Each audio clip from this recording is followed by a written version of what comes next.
AICC కార్యాలయంలో కాంగ్రెస్ కేంద్ర ఎన్నికల కమిటీ సమావేశమైంది. మల్లికార్జున ఖర్గే అధ్యక్షతన జరుగుతున్న ఈ సమావేశంలో సోనియా, కేసీ వేణుగోపాల్ ఇతర సభ్యులు పాల్గొన్నారు. లోక్సభ ఎన్నికలకు అభ్యర్థుల్ని ఎంపిక చేయనుంది సీఈసీ. ఇవాళ లేదా రేపు కాంగ్రెస్ ఎంపీ అభ్యర్థులతో మూడో జాబితా విడుదలయ్యే అవకాశం ఉంది. తెలంగాణ, కర్ణాటక, రాజస్థాన్, ఉత్తరాఖండ్, మధ్యప్రదేశ్, మహారాష్ట్ర, ఛత్తీస్గఢ్, తమిళనాడు ఇలా పలు రాష్ట్రాలకు చెందిన పార్లమెంట్ అభ్యర్థుల ఎంపికపై చర్చిస్తున్నారు. రెండు జాబితాల్లో ఇప్పటికీ మొత్తం 82 మంది అభ్యర్థుల్ని ప్రకటించింది కాంగ్రెస్. మొదటి జాబితాలో 39, రెండవ జాబితాలో 43 మంది అభ్యర్థుల్ని ప్రకటించింది. ఇక తెలంగాణలో పెండింగ్ లో ఉన్న 13 పార్లమెంటు స్థానాలకు కూడా అభ్యర్థులను ఎంపిక చేసేందుకు కసరత్తు చేస్తోంది. CM Revanth Reddy, deputy CM Bhatti Vikramarka సూచనలతో ఎంపిక ప్రక్రియ కొనసాగుతోంది.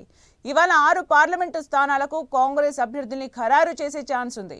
నిజామాబాద్, కరీంనగర్, చేవెళ్ల, నాగర్ కర్నూల్, హైదరాబాద్, పెద్దపల్లి స్థానాలకు అభ్యర్థుల్ని ప్రకటించే అవకాశం ఉంది.